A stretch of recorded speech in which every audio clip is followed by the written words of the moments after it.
Today, I am delighted to note that 90 eminent scientists from the diverse field are engaging with the students across the 9 different venues in Goa, inspiring the young minds and fostering the scientific curiosity. Groundbreaking research in the cancer treatment.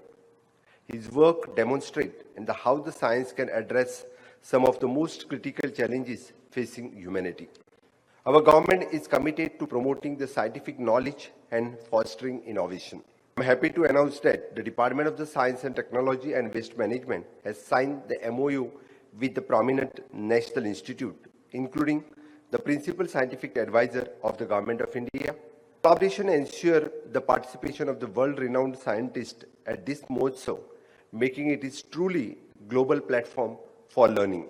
I assure you that the government will continue to support this Mahotsav in the years to come, making Goa a hub for the scientific innovation. And I think let us all pledge on this day when we are celebrating Manohar Parrikar Vidnyan Mahotsav that all of us, the young people of Goa, will aim at achieving this.